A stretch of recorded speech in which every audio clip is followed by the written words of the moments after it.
Boa tarde a todos. Saúdo as autoridades, todas. Agradeço, inicialmente, à minha família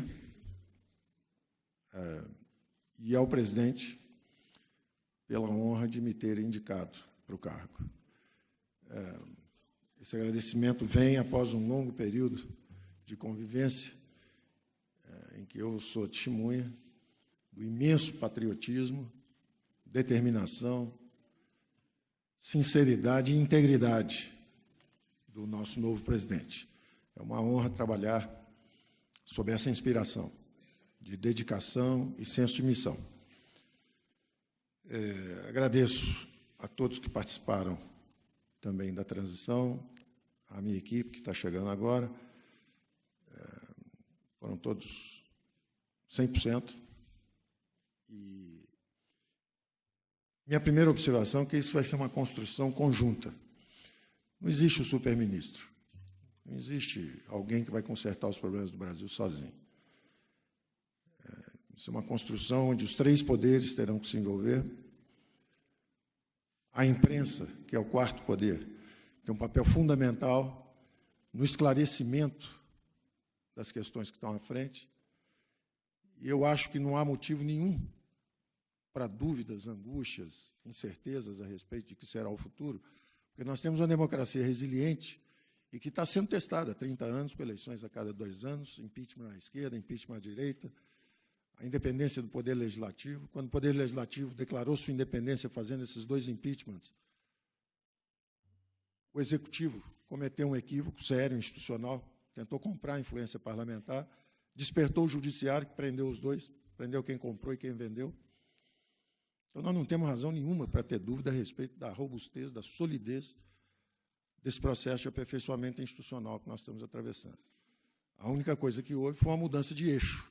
Depois de 30 anos de aliança política de centro-esquerda, há agora uma aliança entre conservadores, em princípios e costumes, e liberais na economia.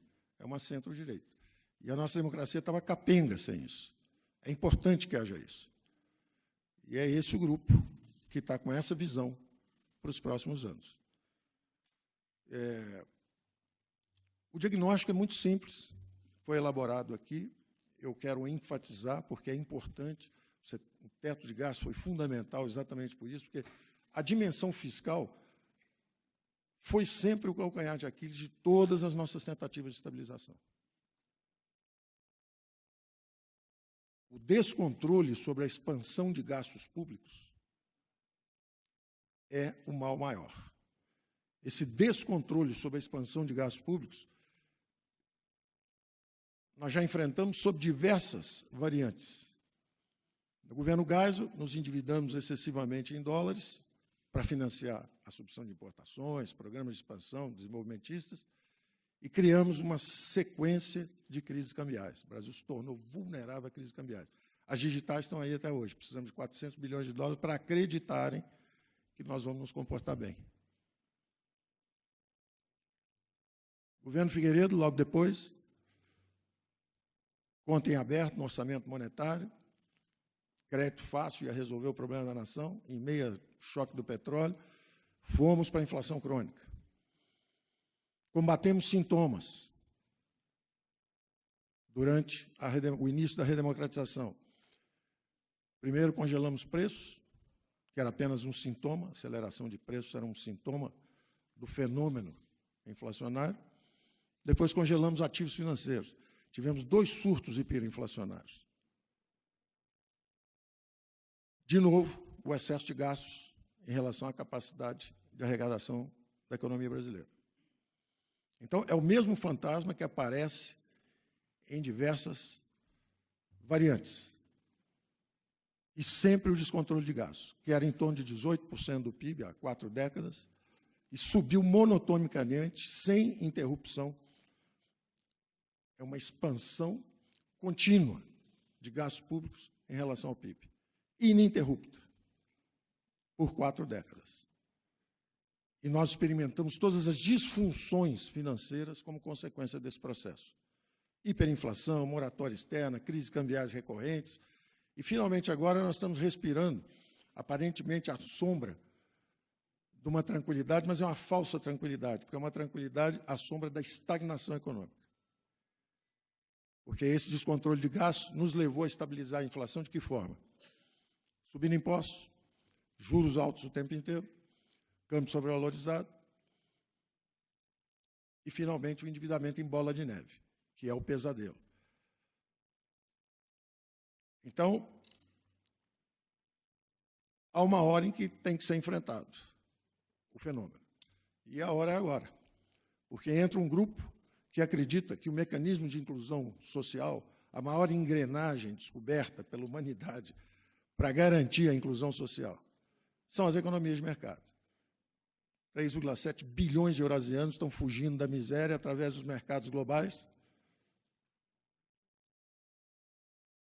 E o Brasil continuou uma economia fechada por 4 décadas. Concorrentes de comércio, 12%, 13%, às vezes 14%, às vezes 10% do PIB. Uma economia fechada. O nosso diagnóstico, portanto, tem que começar pelo controle de gastos. E você não precisa cortar dramaticamente, é não deixar crescer no ritmo em que cresciam os gastos públicos no Brasil. O teto está aí, mas um teto sem parede de sustentação cai. E essa parede de sustentação são as reformas. Nós temos que aprofundar reformas. Essas disfunções financeiras que foram trocando de forma, hoje parecem distantes, mas não estão. Nós estamos num momento de calmaria. As expectativas são favoráveis. Se nós implementarmos as reformas, isso cria, deflagra um círculo virtuoso de crescimento econômico, inclusão social, emprego e renda, arrecadação, e nós podemos contar com um futuro brilhante à frente.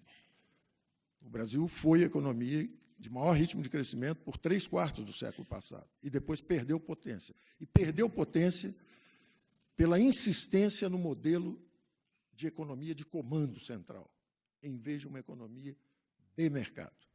Essa economia de comando central, essa insistência no Estado como o motor do crescimento,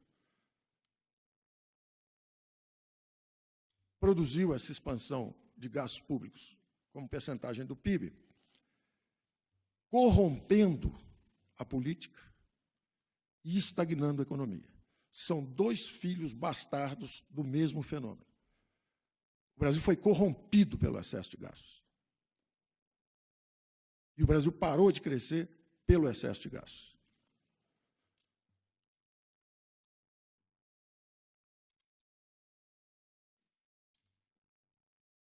A reforma do Estado é, portanto, a chave para a correção desse fenômeno. E essa reforma do Estado, na verdade, tem várias dimensões. É um ataque ao problema fiscal. Nós vamos atacar o problema fiscal. Ele tem várias dimensões. Como é que nós organizamos o governo com base nesse diagnóstico? Quando você examina os gastos públicos, já que temos que controlar a expansão de gastos públicos, o primeiro e maior é exatamente a Previdência. A máquina do governo virou uma gigantesca engrenagem de transferências perversas de renda, em todas as suas dimensões. Se for aos bancos públicos, tem campeão nacional, pegou empréstimo, e não a pequena e média. Não foi para o microcrédito que os bancos públicos se perderam. Eles se perderam nos grandes programas onde piratas privados, burocratas corruptos e criaturas do pântano político se associaram contra o povo brasileiro.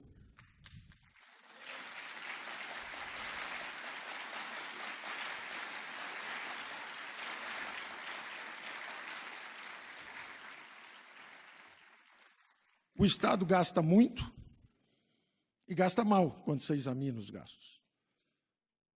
O Estado que devia ser eficiente, podendo gastar menos, chegou a gastar 45% do PIB. E quando você examina a qualidade dos gastos, você vê que gasta mal.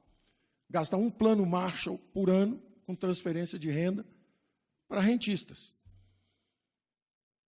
Algo errado em si? Não. Se o governo precisa se endividar, não controla seus próprios gastos, dá aumento generalizado de salários, aposentadorias para quem já tem estabilidade de emprego, já aposentadorias generosas, fabrica desigualdades no sistema previdenciário, transfere renda perversamente e se endivida em bola de neve para financiar isso. Esse governo age como se não existisse amanhã, se endivida e transfere essa renda para frente. O Brasil gasta 100 bilhões de dólares por ano. O Brasil reconstrói uma Europa por ano, que é um plano Marshall, por isso. O que vamos fazer a respeito? O Banco Central é que manda nos juros, ele é independente. O estoque da dívida está aí, e nós honramos contratos. Você tem que trabalhar no balanço da União, no balanço patrimonial da União. E aí surge uma das nossas secretarias especiais, de privatizações, desinvestimentos, desimobilizações, e o Salim Matar, um empresário de extraordinária qualidade, convocado para o governo, e vem contribuir para esse esforço de ajustamento, de correção de desequilíbrio patrimonial da União. Nós vamos vender ativos, desacelerar a dívida, talvez controlemos nominalmente essas despesas.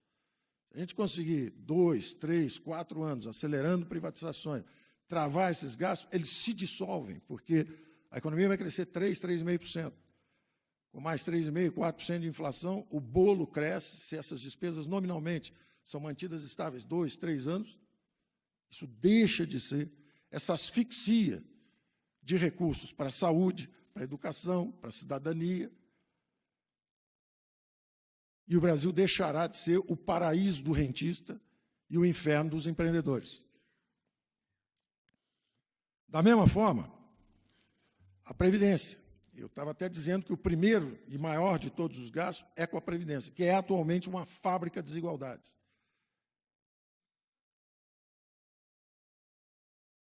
Quem legisla tem as maiores aposentadorias, quem julga tem as maiores aposentadorias, o povo brasileiro, as menores.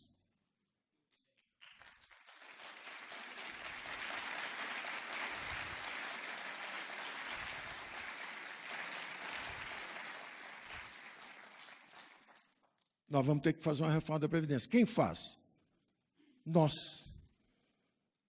A opinião pública, que votou pedindo mudança. O Legislativo, que tem que aprovar uma emenda constitucional. O Judiciário, que vai avaliar a constitucionalidade da emenda. A opinião pública mobilizada. Foi nesse sentido que uma vez eu me expressei, como essa opinião pública sendo levada pela imprensa ao Congresso, virou a prensa, mas era a prensa da imprensa ao Congresso, que é o esclarecimento da opinião pública. O presidente tem um absoluto compromisso com as instituições democráticas e, da mesma forma, toda a sua equipe. Então, essa primeira grande despesa, que é a despesa da Previdência, é o primeiro e maior desafio a ser enfrentado. É o primeiro e maior desafio a ser enfrentado. Se for bem sucedido esse enfrentamento, há 2 meses, 3 meses à nossa frente, nós temos 10 anos de crescimento sustentável pela frente. Se não for,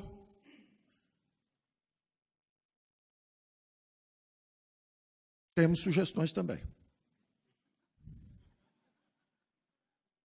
Porque como as despesas estão indexadas, todas, 92%, 93% do orçamento da União está indexado, e indexado as coisas que não são as prioridades da população brasileira, porque estão indexados as generosas aposentadorias futuras,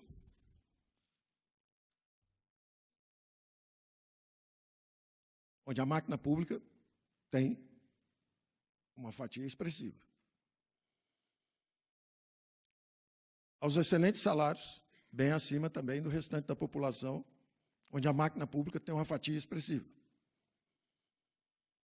E o passado, que são esses juros de dívida, que são as digitais de equívocos, de falta de coordenação entre monetária e fiscal, falta de apoio fiscal à tentativa de combate à inflação, combater a inflação, expandindo gastos públicos. É um crime contra a geração de emprego, contra a geração de renda e contra as classes desfavorecidas. Daí, transformar o país num paraíso dos rentistas. Se isso falhar, nós temos uma PEC também. Porque essas despesas vão se chocar contra o teto. E você vai ficar fora da Constituição. A lei será quebrada. E aí você tem que escolher. Ou você segura o teto, desindexa, desvincula e desobriga todas as despesas e receitas da União, ou seja, você reabilita a classe política brasileira. Ela tem que sair e lidar com a crise. Ela tem que fazer as escolhas. Hoje ela não faz as escolhas. Hoje a classe política observa e, na verdade, por algo que aconteceu que teve mérito num ponto da história. Nós tivemos 30 anos, 20 anos, durante o regime militar, de gastos em infraestrutura. Telebrás, Eletrobras, Siderbras, Portobras, Nuclebras, gastos com infraestrutura física, máquina, equipamento industrial, instalações. Era natural que uma democracia emergente tentasse se proteger orçamentariamente, carimbando os orçamentos e dizendo saúde e educação, agora é capital humano. Só que isso foi há 30 anos atrás. Será que a classe política já é madura o suficiente para assumir o protagonismo? Para assumir o comando do orçamento da União? Votar mais saúde, mais educação? Pode ser até mais do que está hoje indexado. Mas corta onde? Diminui os subsídios? Não somos uma fábrica de desigualdades? Não temos subsídios, não temos 300 bilhões de desonerações fiscais, de gastos tributários? Não temos isenções? Cortem em algum lugar. E deem os recursos para a saúde e educação. Agora, isso é um pouco à frente, se não funcionarem as proposições de reformas. Se elas não funcionarem, você tem que lançar uma PEC dizendo o seguinte: vamos desobrigar, desvincular e desindexar todas as receitas, todas as despesas da União. E se nós fizermos isso, o mais interessante é que não só a classe política se reabilita no sentido de assumir o orçamento nacional, que é a função legítima de uma classe política, porque hoje ela está sob crivo da opinião pública, criticada por quê? Muitos privilégios e poucas atribuições. O resultado dessa eleição foi o quê? Foi um recado em alto e bom som, dizendo o seguinte: os senhores têm muito privilégio e poucas atribuições. Não estão conseguindo ajudar o suficiente o país. Então, isso é uma conclamação, é um pedido de ajuda. Eu estou fazendo um pedido de ajuda. Se a gente aprovar uma reforma importante como essa que está à frente, nós temos aí 10 anos de crescimento à frente garantido. Se não aprovarmos, nós temos que dar um passo mais profundo ainda, dizer o seguinte: olha, agora ou desindexa tudo, desvincula tudo, ou não há solução. O bonito é que, se der errado, pode dar certo.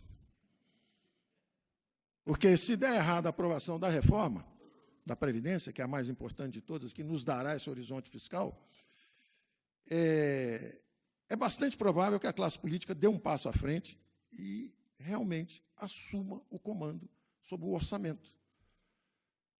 Eu chamaria essa PEC de a PEC do Pacto Federativo, porque não só você vai assumir o comando dos recursos, você vem a Brasília para votar para onde vão os recursos públicos, como, ao mesmo tempo, nós vamos descentralizar esses recursos públicos para estados e municípios, que é o princípio federativo. Então, eu acho que realmente a classe política dá um passo à frente e reassume. E, curiosamente, havia um certo receio durante a campanha, como seria um governo do capitão, e o capitão na verdade, pode ser o caminho da reabilitação da classe política, assumindo o comando orçamentário, assumindo o ônus e bônus da distribuição dos recursos orçamentários e descendo com esses recursos à base, que está nos estados e municípios, daí a ideia do Pacto Federativo. Isso tudo está encaixado no programa. O primeiro pilar, eu disse, é a reforma da Previdência. O segundo pilar são as privatizações aceleradas. O terceiro pilar, Marco Sintra, a simplificação, redução e eliminação de impostos. O Marcos tem um programa, inclusive, onde você vai pegar esses 7, 8 impostos, desde PIS, Fim Social, passa por IPI, junta isso tudo no Imposto Único Federal. De novo, a Constituição de 88, quando carimbou o dinheiro e disse tem que ser saúde e educação, ela disse também, ao mesmo tempo, num rasgo de sabedoria e antevisão, temos que descentralizar esse recurso. Ela propunha também um esquema que, ano a ano, esses recursos iam ser descentralizados para estados e municípios, de forma que o Brasil reassumisse a sua característica de república federativa. O dinheiro tem que ir onde o povo está. Saúde, educação, saneamento. Votaram agora no presidente Bolsonaro buscando segurança. Cadê o dinheiro da segurança? Não tem que vir a Brasília buscar o dinheiro da segurança. O dinheiro tem que estar lá, no município. Então, se, ao mesmo tempo, nós encaixarmos todas essas peças, na hora que o Sintra vai simplificando os impostos e vai virando um só, todas aquelas contribuições não compartilhadas que foram criadas para sustentar o comando central, isso começa a descer e desaguar. E o Brasil é uma pirâmide de cabeça para baixo. Os poderes, recursos e atribuições estão em Brasília. E a nossa ideia é virar essa pirâmide e botar ela direito. Os recursos têm que descer. O dinheiro tem que ir onde o povo está.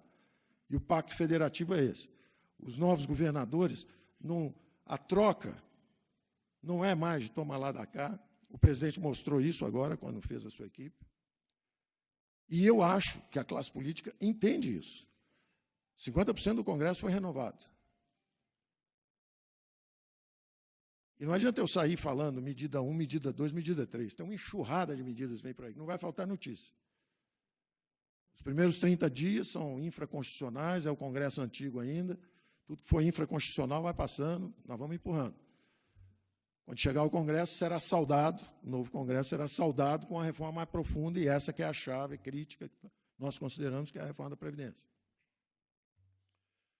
Então, esse terceiro pilar, que é essa simplificação de impostos, ela entra também, e ela não é só para simplificar a vida de quem produz também, ela tem também uma conexão orgânica com essa descentralização de recursos. É interessante aos governadores, prefeitos, a classe política em geral, aprovar uma reforma dessa, porque os recursos vão descendo. Se essa reforma não é aprovada, você tem que ir desacelerando também a implementação da simplificação tributária. E se você fizer isso, você também tem que desacelerar a abertura da economia. Eu não posso abrir a economia, eu dizia isso, até teve dessas redes sociais aí que viralizou. Você amarra uma bola de ferro numa perna direita do empresário, juros altos, uma bola de ferro na perna esquerda, os impostos elevados, um piano nas costas, os encargos trabalhistas, depois abre e grita para o brasileiro o seguinte: corre que o chinês vai te pegar.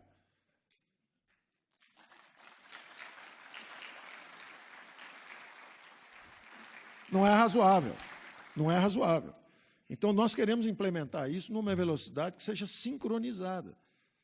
Então, não tem nada de superministério. Na verdade, é só para a gente poder cantar a mesma música. E daí eu ter chamado os Chicago Oldies, porque eles conhecem essa canção.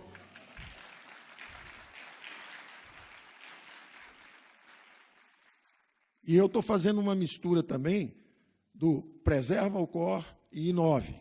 Então, tem vários dos excelentes.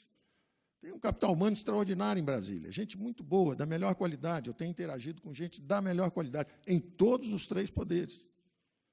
Gente da melhor qualidade. E até me pergunta, a grande pergunta, logo que cheguei, eu falei assim: como é que pode estar tão mal com tanta gente boa? E a resposta é a direção. Nós podemos fazer com muita precisão coisas erradas, ou fazer de uma forma não exata, as coisas certas. Eu prefiro ir por aí. Eu acho que nós vamos na direção da liberal-democracia. Nós vamos abrir a economia, nós vamos simplificar impostos, nós vamos privatizar.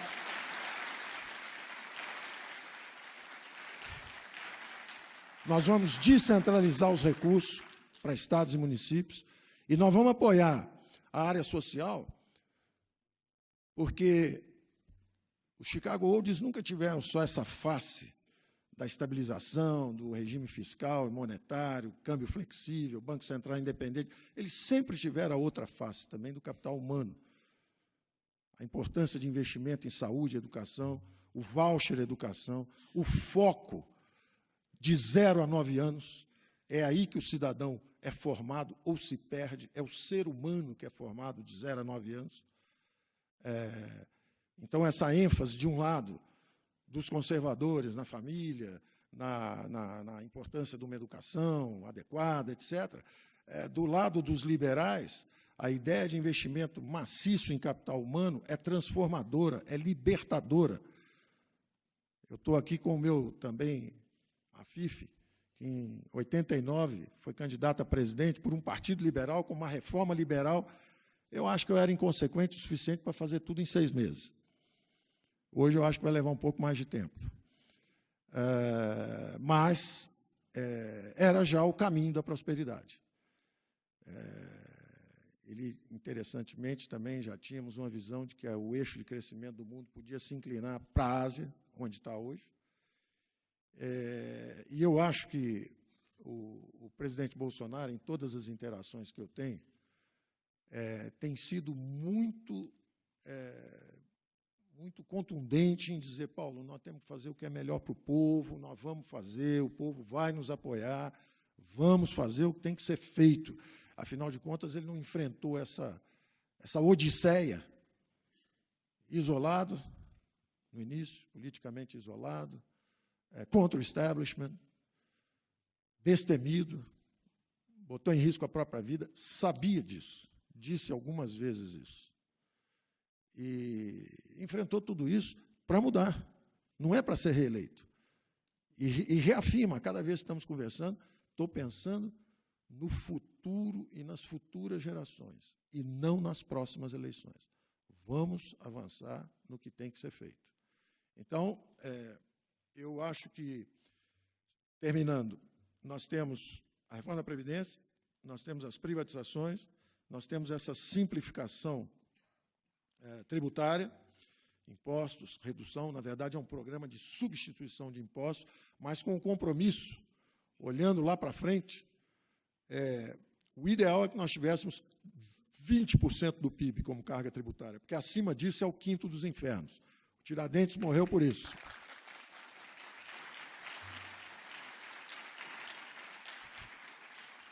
Nós estamos em 36 hoje, vai ser difícil. Agora, depende da nossa velocidade de controle dos gastos. Não precisamos cortar, tirar, sangrar, nada disso.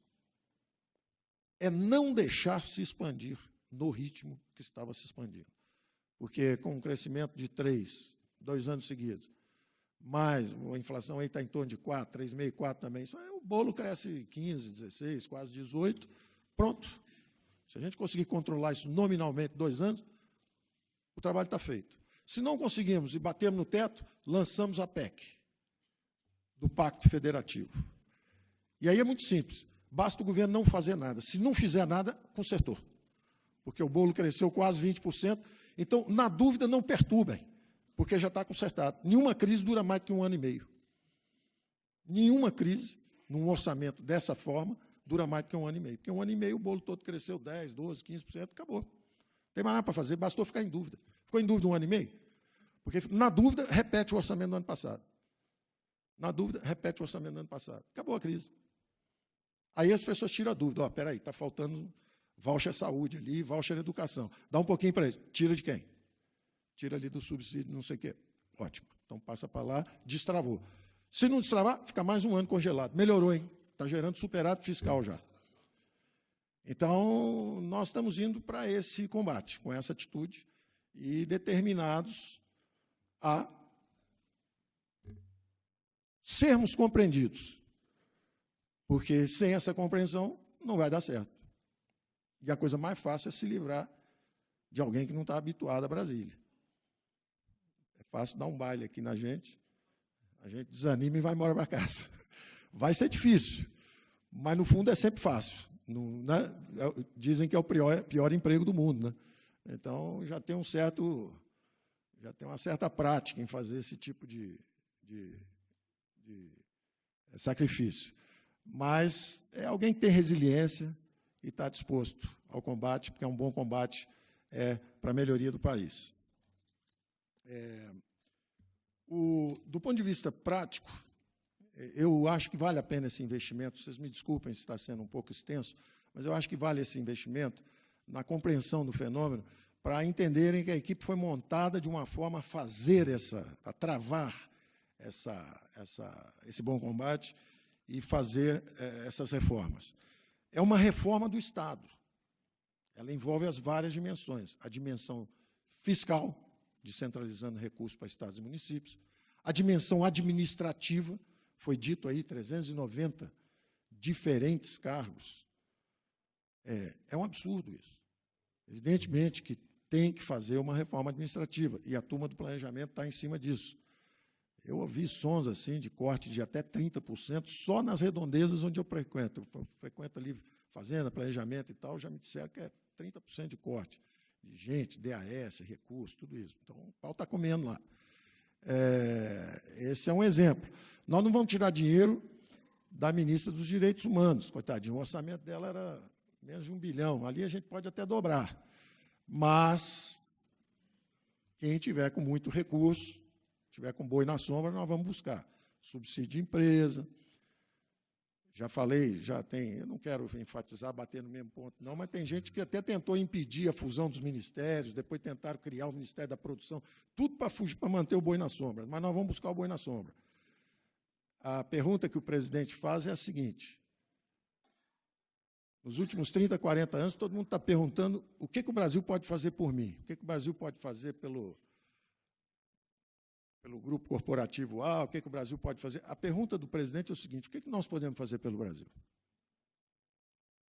É uma pergunta que um famoso presidente americano também fez quando entrou. Então, essa é a pergunta.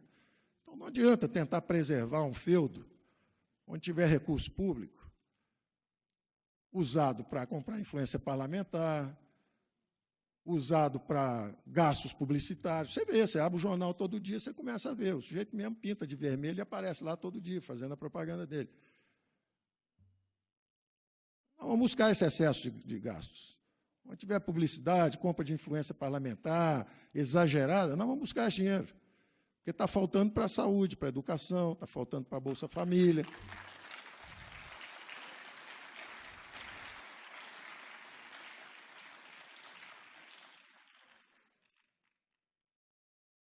Os bancos públicos, da mesma forma, temos nossos programas lá.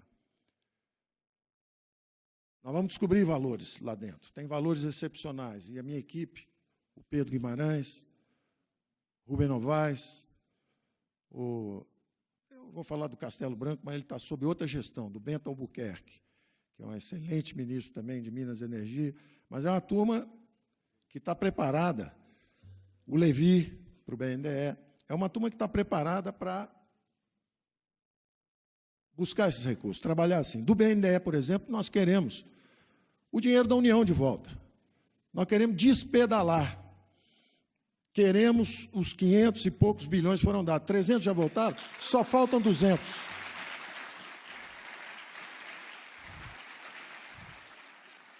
Queremos esse dinheiro de volta por uma razão muito simples. São 2 mercados de crédito. Tem o crédito livre, com juros lá em cima, e tem o crédito para os amigos, com juros cá embaixo. Na hora que você emite dívida, empurra esse juro para cima e dá o crédito do lado de lá, você, na verdade, está apertando e fazendo o que nós chamamos tecnicamente do crowding out. Você está expulsando os investimentos privados e premiando os rentistas. Devolve o dinheiro, BNDE. Encolhe um pouco o seu balanço. Nós pegamos esse dinheiro, retiramos dívida em circulação, irrigamos justamente esse mercado que estava com o dinheiro apertado, e a vida fica um pouco mais difícil para quem vivia à sombra do Estado. E é isso que tem que ser. Nós vamos desestatizar o mercado de crédito.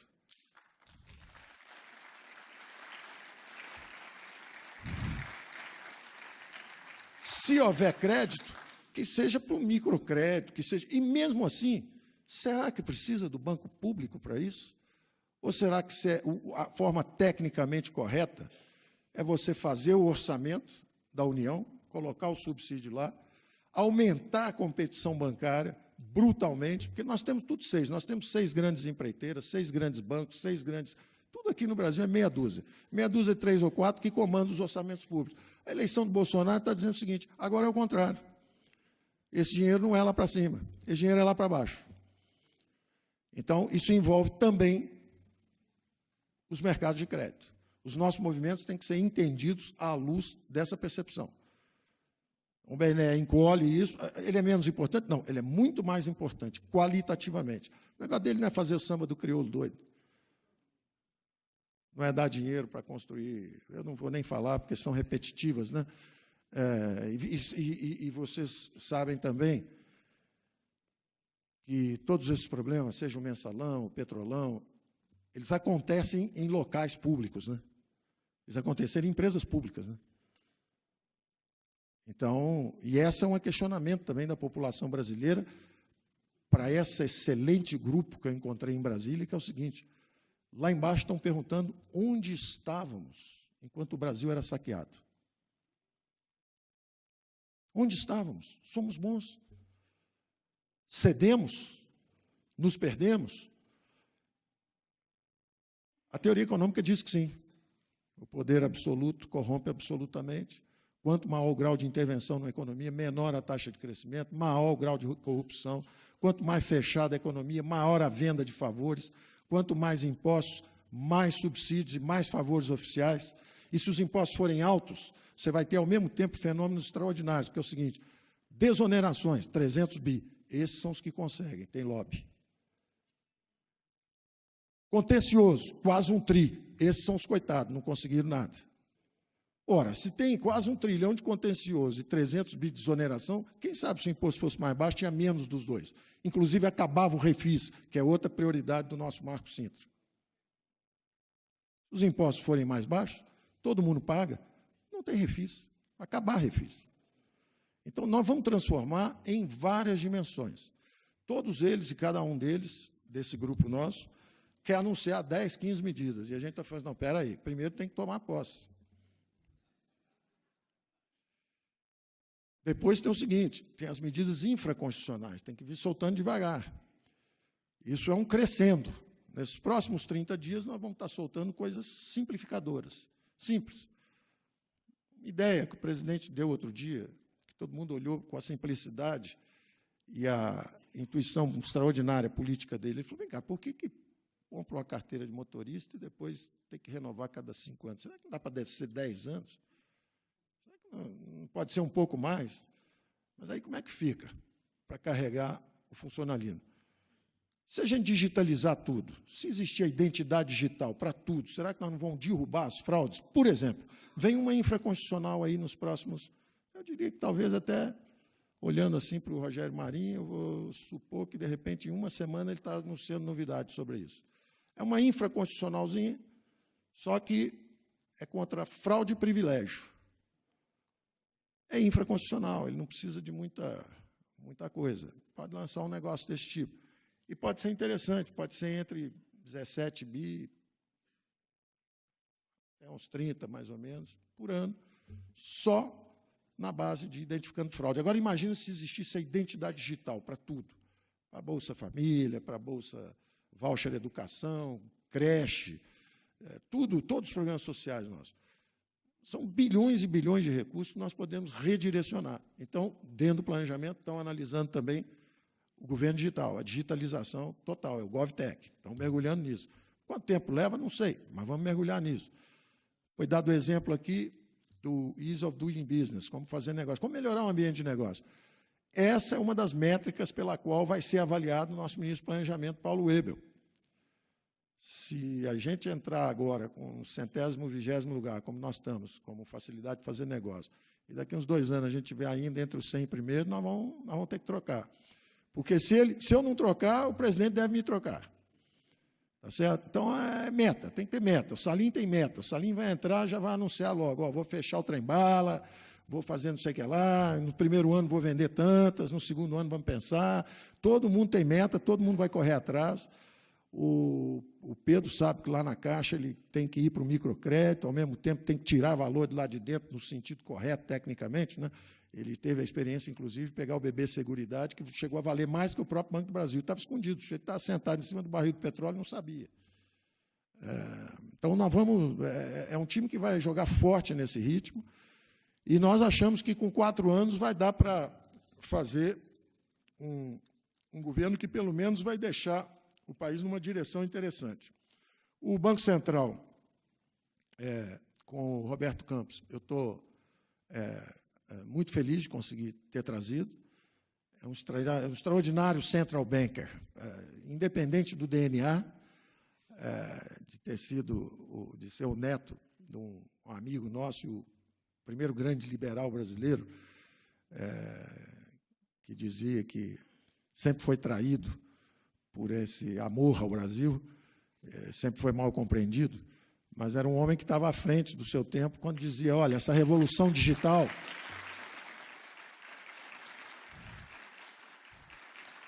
Essa revolução digital, de informática, tudo isso, na verdade, na época era informática, agora, mais recente, é digital. Na época era informática. E ele dizia, olha, nós vamos ficar atrasados, porque a indústria toda vai usar a informatização, tudo isso vai avançar, e nós estamos aqui impedindo a absorção dessas novas tecnologias. O Marcos Troirro, que é o homem responsável pela nossa abertura da economia, sabe que, diz sempre também, que a abertura é tridimensional. Nós vamos abrir comércio de bens e serviços, mas estamos de olho também nas novas tecnologias e estamos de olho também nos investimentos diretos.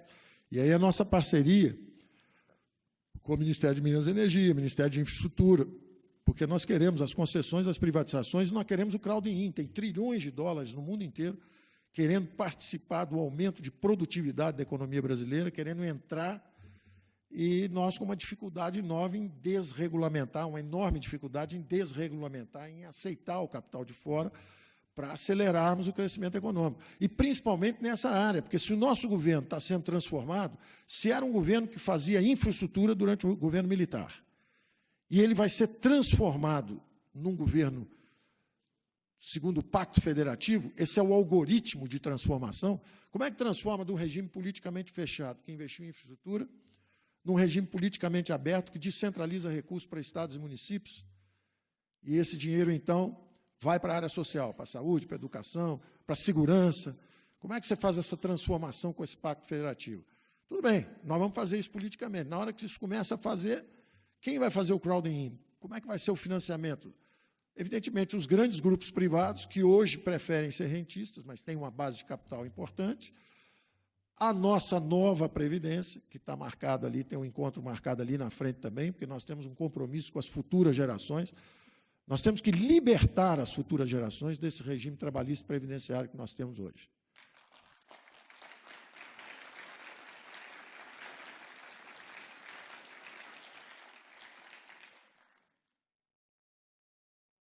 O governo democrático vai inovar e abandonar a legislação fascista da Carta del Lavoro.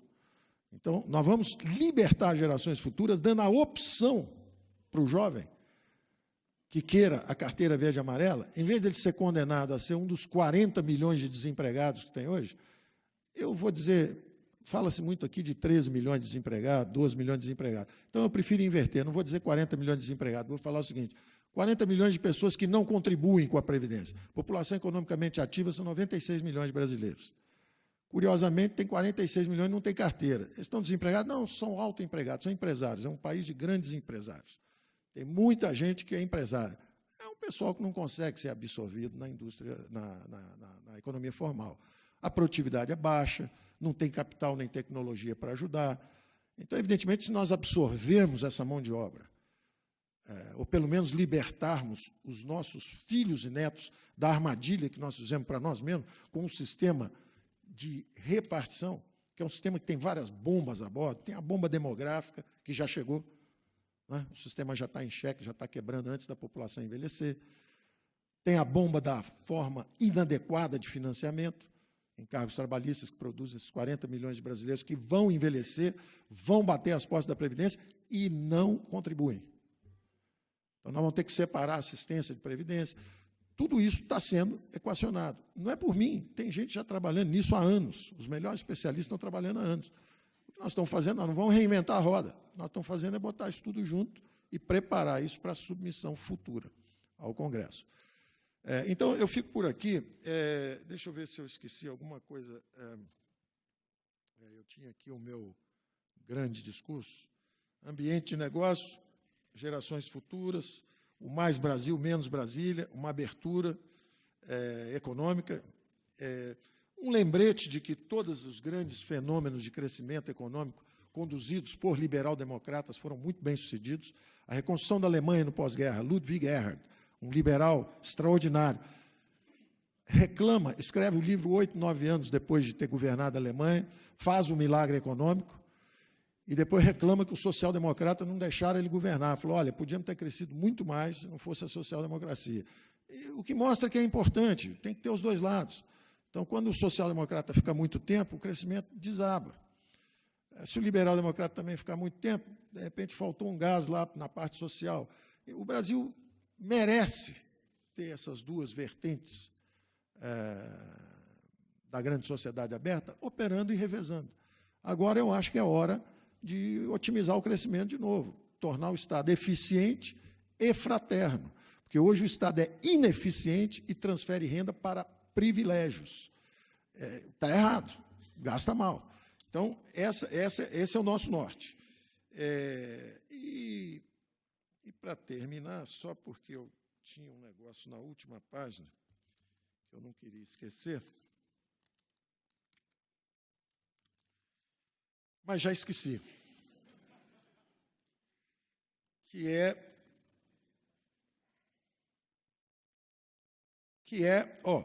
era só o seguinte, eu estava dando os exemplos dos países que deram certo. Então, foi o pacto dos liberais democratas na Alemanha, na reconstrução da Alemanha, foi um fenômeno extraordinário, depois exibido nas vitrines socialistas, depois que teve um crescimento extraordinário e a Alemanha se reconstruiu, e virou uma economia dinâmica, recuperou a dinâmica de crescimento, aí aparece a social-democracia, começa a dividir aquilo, tudo bem, bota a lojinha lá, inaugura e entrega o que foi produzido antes. Bom, legal, mas reconheço o mérito da turma de antes que produziu o fenômeno. A mesma coisa aconteceu na reconstrução do Japão, foram os liberais, foi o Partido Liberal. A mesma coisa aconteceu aqui no Chile, aqui perto, né, que foi reconstruído pelos Chicago Boys à época, eu vi, trouxe um pouco dessas sugestões para cá, durante uma campanha política. Então, eu vejo o futuro com olhos otimistas. Eu acho que o Brasil tem uma democracia forte o suficiente para nos recuperar dos próprios erros. Quando a gente comete um erro, congela preço, deu errado, vai para uma hiperinflação. Nós fomos para uma hiperinflação e saímos aprendendo com nossos erros. Aí fizemos um programa de estabilização, mas sem a política fiscal, aí a dívida cresce muito. Agora temos que atacar, temos que acelerar a privatização. Então, eu acho que o Brasil tem muitas virtudes, os poderes são independentes, tem uma imprensa livre, somos resilientes, enfrentamos crises extraordinárias sem nenhum abalo nas instituições. Estávamos agora, 2 anos atrás, numa crise institucional terrível, e agora que a eleição estava em curso normal, as pessoas, inclusive brasileiros, falando lá fora que o Brasil estava numa situação dramática, que era terrível, que não tinha recuperação, ou ganhava o candidato da Faria Lima, ou não tinha solução. O que é absolutamente ridículo. Na verdade, é uma agressão ao nosso próprio esforço de construção nacional nos últimos 30 anos, a achar que o Brasil está vulnerável, dependendo de quem seja eleito.